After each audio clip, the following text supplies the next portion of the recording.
For English subtitles, press the subtitles button. Ja, Mann.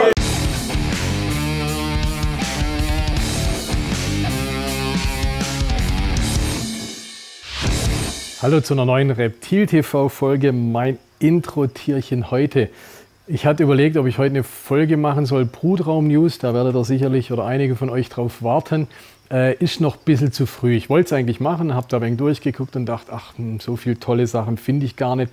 Wobei, den habe ich, ne? Das ist ein Banana Super Crabble Cinnamon, müsste es eigentlich sein. Banana Super Crabble Cinnamon. Also gigantisch schön meiner Meinung nach, ne? Diese Zeichnung, diese orangenen Striche mit drin, diese Flanken. Für mich diese Saison bis jetzt mein schönstes Baby, was ich bis jetzt hatte in dieser Saison. Und deswegen wollte ich es euch als Intro-Tierchen heute zeigen. Wir haben wieder einen Frag-Stefan-Aufruf gemacht. Ich glaube, ich sage es vor jeder Frag-Stefan-Folge. Ich denke mir immer, ach, ist doch langweilig, was wollt ihr mich denn fragen? Ist ja so viel erzählt.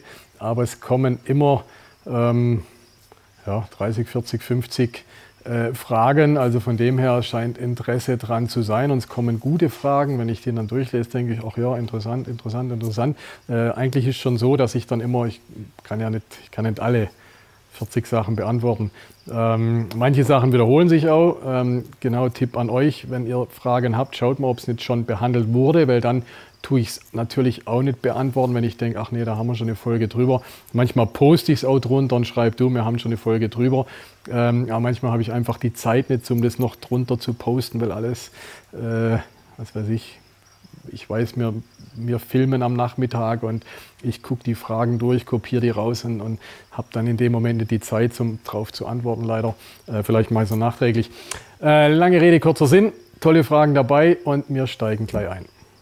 Südpython-Paradies. Wie stehst du zu der These, wichtige Aufgaben der Terroristik sind Entwicklung und Verstärkung des Verständnisses für Notwendigkeit von Natur, Biotop- und Wildtierschutz, Heranführen der Kinder und Jugendlichen an die Liebe und das Verständnis für Reptilien und Amphibien, Terroristik als Beitrag zur Arterhaltung? Vorneweg, Südpython-Paradies. Versuch deine Sätze ein bisschen knapper runterzubrechen. Ich muss selber zweimal durch und ich glaube, ich habe echt gutes Leseverständnis. Ich mache den ganzen Tag nichts anderes wie so Sachen lesen. Ich musste auch zweimal lesen, um den Kern von dir zu erfassen. Manchmal ist weniger mehr in einem Satz, aber er ist natürlich gut. Ne? Ich glaube, du möchtest damit aussagen, dass Terroristik ja einen wichtigen Beitrag leistet, dass die Menschen eine Liebe und Verständnis für Reptilien und Amphibien haben und das dem Artenschutz dient, dem Biotopschutz dient, dem Wildtierschutz dient. Ne? Also das, was der Mensch kennt, was er liebt, das möchte er auch schützen. Das ist eine Kernaussage, die ich schon seit Jahren mache. Deswegen bin ich auch dagegen, dass man Heimtierhaltung verbietet. Würde man Heimtierhaltung verbieten, hat der Mensch überhaupt keinen Bezug mehr zu Haustieren oder eben in unserem Fall speziell zu Reptilien. Und ich denke nur, das ist genau der Punkt, das, was man liebt, das, was einen fasziniert, das schützt man auch. Nicht nur zu Hause bei sich, sondern in dem Biotop, in der Natur oder wenn es in Südamerika ist oder wenn es darum geht, irgendwelche Projekte zu erhalten oder auch bei uns selber in der Natur natürlich, wenn Naturschutzprojekte in Deutschland durchgeführt werden oder Naturschutzgebiete ausgeschildert werden. Das ist genau der Punkt, den du sagst und da bin ich völlig überzeugt davon, dass das ein wichtiger Beitrag dazu ist. Fuberlove. Ich bekomme bald einen Kronengecko und hatte vorher noch keine Reptilien oder Haustiere. Worauf muss ich besonders aufpassen? Ohne dir zu nahe treten zu wollen, das ist genau der Punkt, den ich eigentlich nicht leiden kann oder wo jetzt hier also in Anführungsstrich, der Shitstorm hier vielleicht losgeht in der Community, was aber nicht sein soll. Im Prinzip machst du es ja, du erkundigst dich vorher, aber du musst dich schon deutlich vorher erkundigen. Du sagst, ich bekomme bald einen Kronengecko. Gut, kann sein, dass der noch nicht direkt vor der Tür steht, sondern in ein paar Wochen, Monaten. Dann wärst du noch genau richtig mit der Zeit. Wichtig ist, bevor du diesen Kronengecko bekommst, erkundige dich. Ne? Schau unsere Reptil-TV-Folgen dazu an. Am besten hol dir irgendwelche Bücher, lest dir die Bücher durch. Internet ist eine gute Informationsquelle, kann aber auch viel Bullshit drinstehen, weil natürlich im Internet jeder sein Senf dazugeben kann und du nicht genau weißt, hat er Ahnung, hat er keine Ahnung, in irgendwelchen Chats zum Beispiel oder sowas. Also aufpassen, dass das auch gefiltert ist, dass es gute Information ist oder dass ein guter Chat ist, wo ein Admin drin sitzt, der darauf achtet, dass da nicht irgendwelcher Blödsinn zum Besten gegeben wird. Aber Kernaussage, eben erkundig dich vorher richtig, dass du das Gefühl hast, ach, ich bin eigentlich schon Profi in Kronengeckos und dann soll der Kronengecko zu dir kommen. Der Tesla 8438. Hast du schon mal ein Reptil gegessen, fragst du.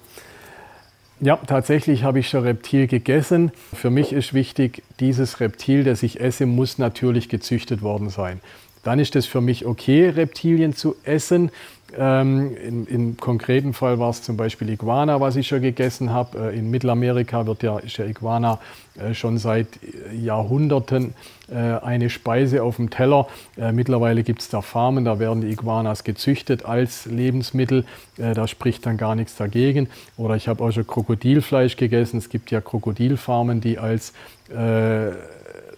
das als Lebensmittel produzieren oder Leder- und Lebensmittel produzieren. Dann habe ich auch schon Krokodil probiert. Vom Geschmack her nichts, was ich jetzt jeden Tag bräuchte. Krokodil erst recht nicht. Krokodil schmeckt wenig so fischig.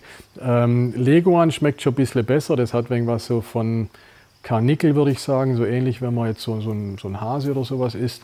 So hat eigentlich Leguan auch geschmeckt. Und da in Mittelamerika, das war El Salvador, die machen das so als Tacos und so weiter. War wirklich sehr lecker.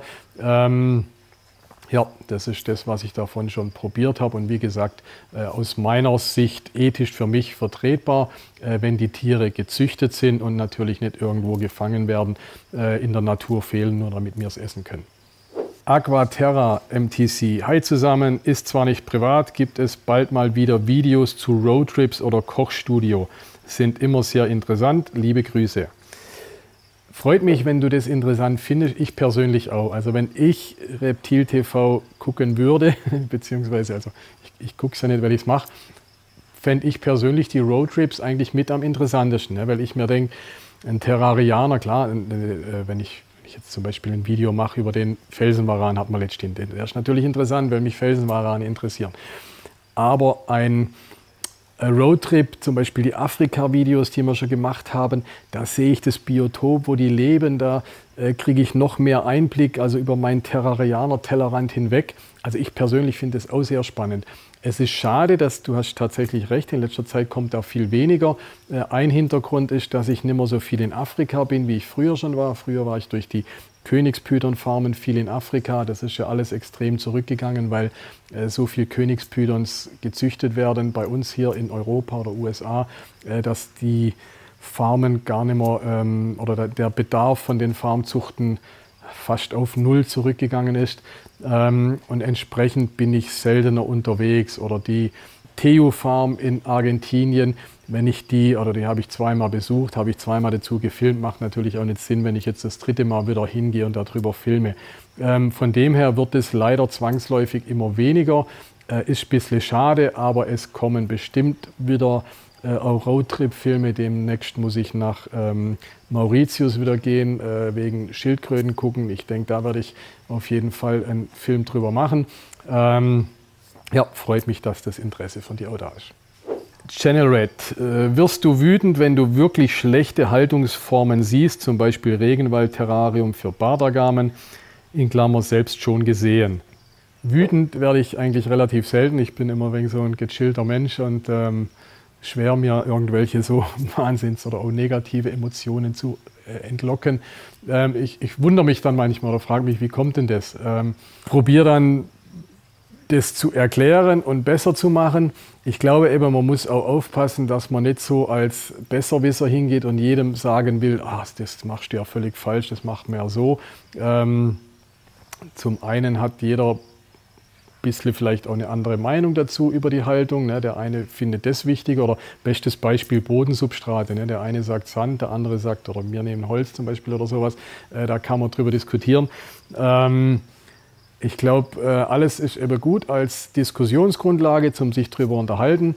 Wenn Fehler sind, oder ich habe eben manchmal Kunden, da merke ich schon, die wurden irgendwo beraten, vielleicht in irgendeinem, ich sage jetzt mal einem Baumarkt oder sowas, der vielleicht echt nicht gerade der Terroristik-Fachmarkt ist, und dann haben die schon zum Teil schlechte Beratung.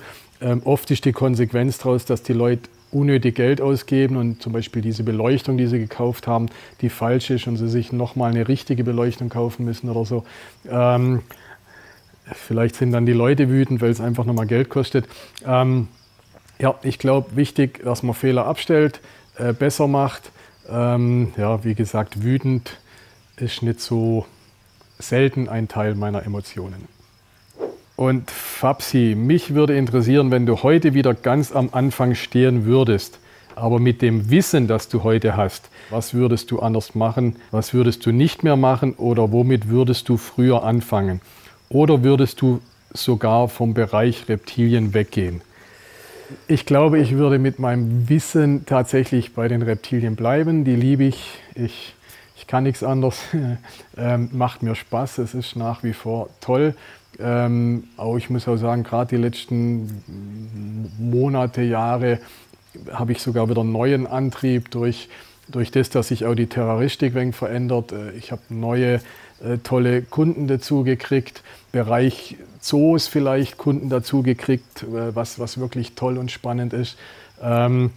Terroristik insgesamt wird wieder viel breiter, wie es eine Zeit lang war. Eine Zeit lang war wirklich ja, fast nur vielleicht Königspütern, Hakennasennattern, Kornnattern, und jetzt geht das alles wieder viel mehr in die Breite. Finde es nach wie vor spannend. Klar, rückblickend mit einem Wissen, das man hat, würde man natürlich vieles anders machen. Ne? Könnte man vorausschauen, dann würde ich erstmal in Aktien investieren und genau die Aktien kaufen, die gut performen. Und das Gleiche ist natürlich auch mit Terroristik. Man würde, oder Dinge, wo man jetzt weiß, würde man anders machen. Oder zum Beispiel, was man jetzt über Königspüternzucht nur mal als Beispiel weiß.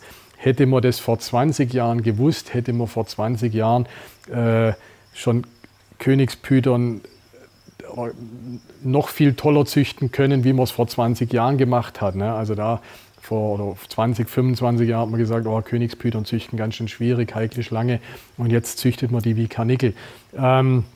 Also ich würde schon probieren, so wie damals an sich auch, alles bestmöglich zu machen, mein Bestes zu geben, und ich denke, mehr kann man nicht machen. Fabian Praski. Hallo Stefan, ich würde gern wissen, wer bei euch, du in der Königspüternzucht entscheidet, beziehungsweise nach welchen Kriterien ihr auswählt, welche Weibchen mit welchen Männchen verpaart werden. Da haben wir gar nicht mal so ein klares Konzept. Also bei uns die Königspüternzucht macht die Jasmin und die Martha. Die sind hauptverantwortlich, was die Zucht betrifft. Ich natürlich auch mit drin. Ich gucke, dass ich eigentlich jeden Tag auf jeden Fall einmal durch die Zucht durchgehe, mir angucke, was da so passiert. Aber die Entscheidung, welches Männchen, welches Weibchen, vor einigen Jahren noch, habe das alles ich entschieden, habe dran geschrieben, den und den Mann. Mittlerweile zum einen vielleicht, weil ich ein wenig bequemer geworden bin, aber glaube ich nicht immer. Zum anderen, weil ich eben den zwei Mädels viel mehr vertraue und die das zum Teil fast besser machen wie ich, entscheiden die das und sagen, komm, machen wir den Mann rein.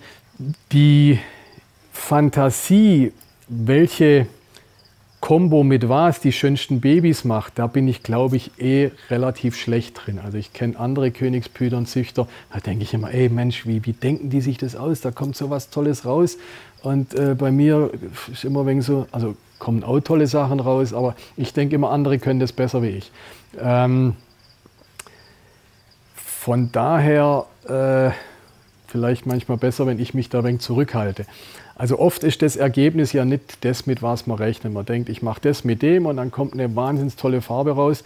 Oft wird man da enttäuscht und dann hat man so Zufallsprodukte, wo man irgendwas miteinander verpaart. Ich denke, naja, könnte vielleicht gehen. Oder, ach so, apropos, genau, mein Intro-Tierchen vorher, ne, der Super Krebbel Banana, den ich als Intro-Tierchen gerade hatte, der war eigentlich gar nicht mal so ausgedacht als, wow, da kommt voll das Highlight raus. Das war ja auch fast wegen so ein, also nicht direkt Zufallsprodukt. Man wusste, es wird einigermaßen schöner, das hat gepasst, ne, weil in dem Banane oder Kreppel drin gesteckt wird.